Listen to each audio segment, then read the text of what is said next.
Hey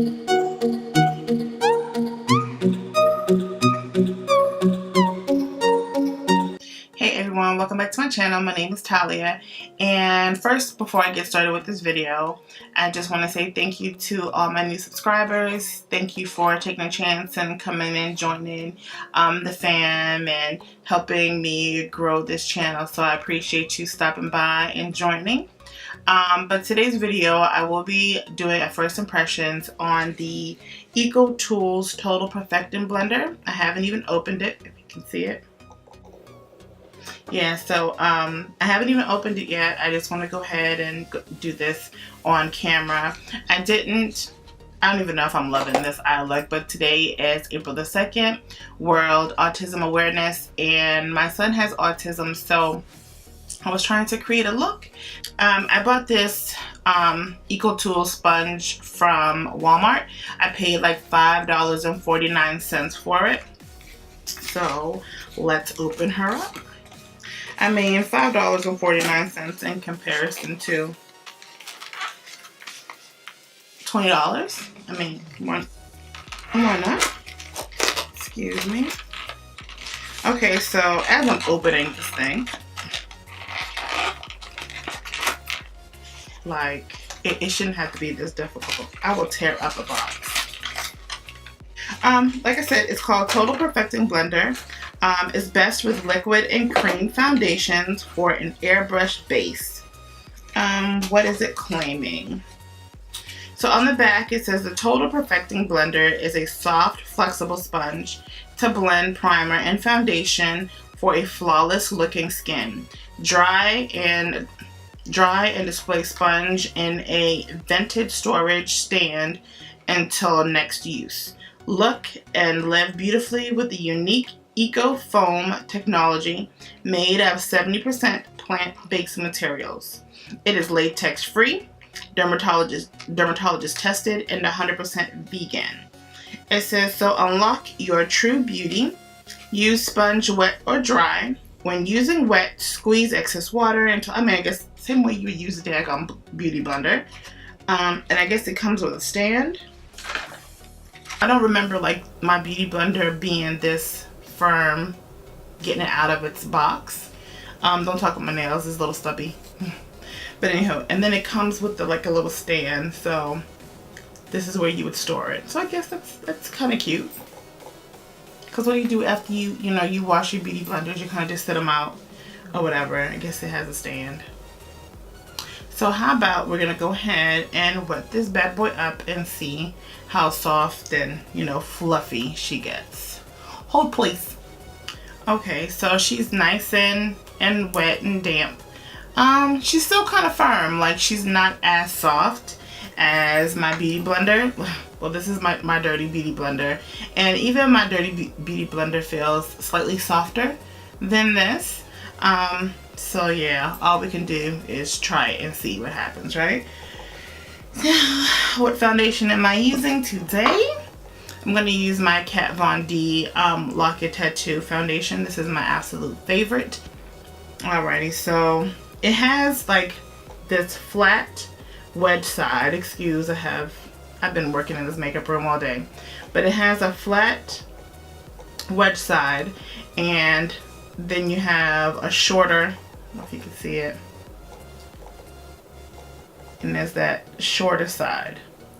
So I don't know if I should start here with the longer wedge side and apply versus using the bottom, because I would gravitate to the rounder portion of the sponge. But let's try it here first, see what happens.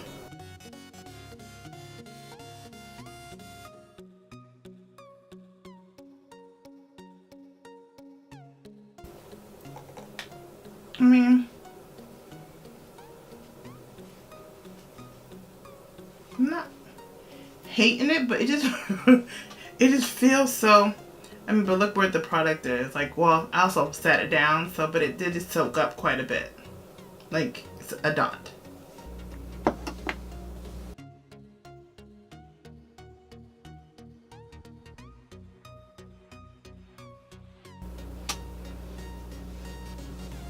See, okay, so I don't think I like the flat side of it. Let's see if it makes a difference. here.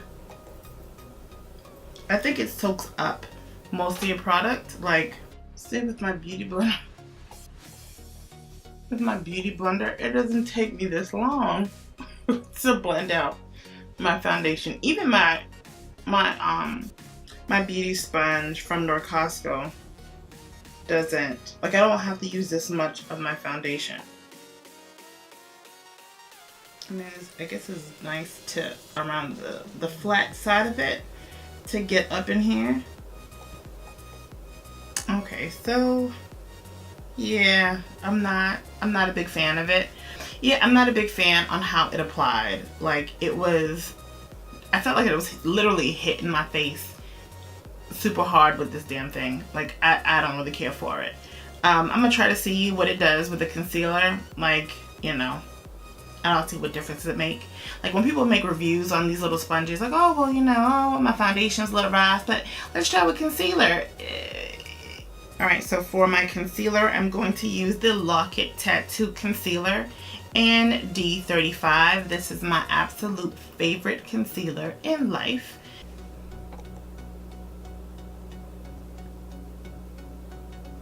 Okay, so we'll try the shorter side of the sponge with the shorter wedge.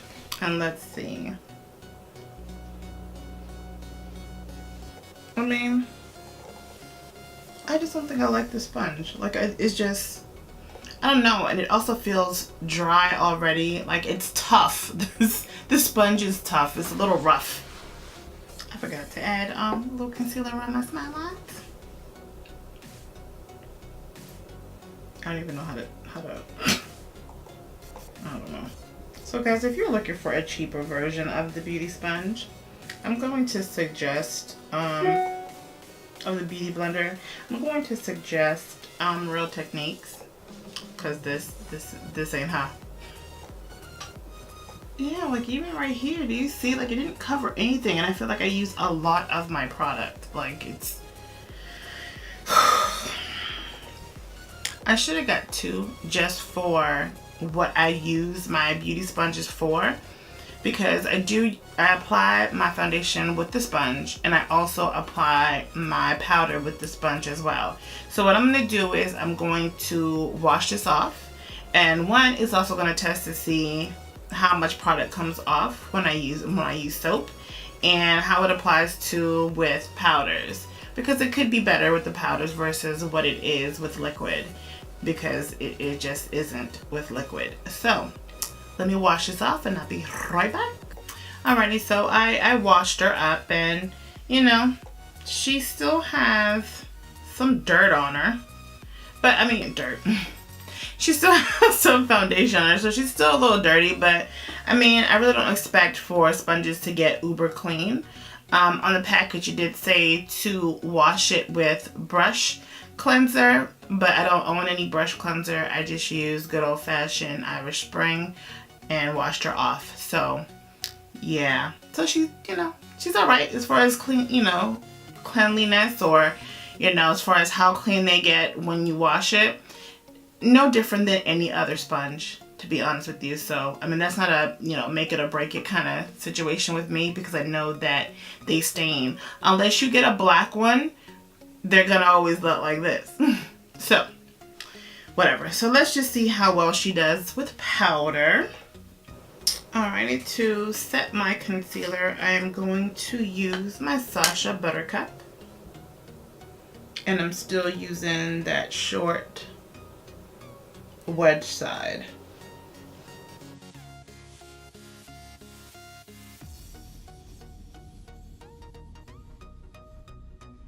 Yeah, like this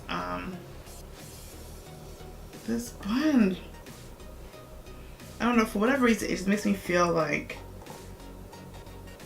the application of this thing is not effortless. Like, I feel like I'm really working hard to even get this powder on. Like, why is it taking so long?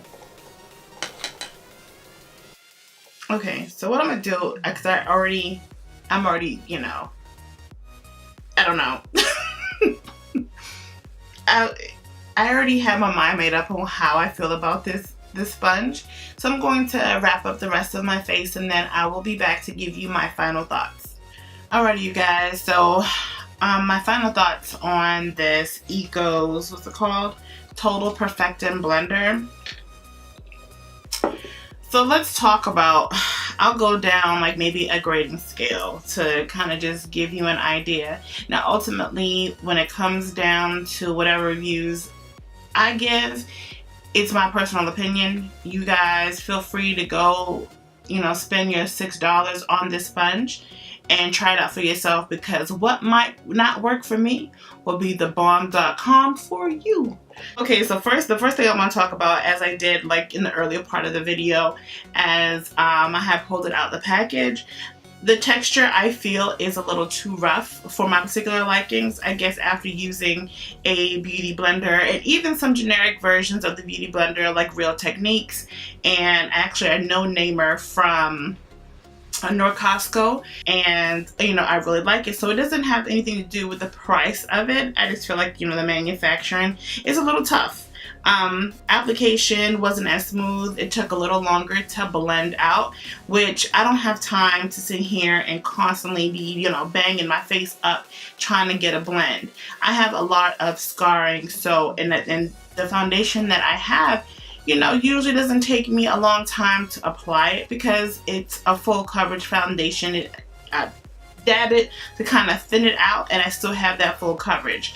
With this particular sponge, it felt like it wasn't covering up enough, like it absorbed more of the product than it applied on my face. So I don't like wasting money. As far as the wedge size, I'd probably use this sponge for an everyday kind of situation versus when I'm trying to be a little dramatic. Like today, I did a look for autism and I had too much going on. It's too thick, too bulky to try to get around the little, you know, nooks and crannies of where you want it to kind of be precise. I guess that's the intention of all, you know, the flat wedge sides and, you know, this thin narrow portion right here. But to me, I have a big face, so it didn't work for me. The powder application was somewhat the same. I mean, it did its job, but I still feel like maybe like under my eye is kind of cakey because, you know, the product just, I don't know, like I just don't like it. to put it bluntly, like I don't really care for it. Sorry. Yeah, I like the color. I think the color's cute. But would I repurchase this again? Absolutely not. For $5, I guess if I tore all my beauty blenders and I was like, damn, I gotta find something and there's no Real Techniques in the store, then I guess I would have no choice but to kind of deal with this. But, you know, if I was actually going out, like, oh, let me find a beauty blender to purchase, yeah, I wouldn't pick this one. And no, I'm not going to suggest it to you either. But ultimately, you be the judge of whatever it is that you want to try. But my dear, I am not going to be that girl to do this for you. I don't like it. But you can try it. But yeah, so that's it. I mean, the price point is dope. That's about it. But yeah, I really didn't care for it. So that is my first impression on that sponge. I'm not going to waste no more time on it. So yeah, let me know down in the comment section below, you know, since this channel is starting to grow, let me know what kind of videos you would like to see more of. I'm trying to be a little bit more consistent. I'm trying to get a feel of, you know, what I want to incorporate in my video. Let me know how you dig in the background. Let me know how you dig in the sounds. Like I definitely want some feedback. So yeah, so if you like this video, go ahead and give this a thumbs up. If you want to get to know your girl a little bit more, go ahead and follow me on all my social media, and that is Snapchat. To the back, and on my social media, that is everything Tylea's Eye Candy on Snapchat, Instagram, Facebook, and Twitter. And yeah, if there's anything else, no, I don't think so. So I will catch you in the next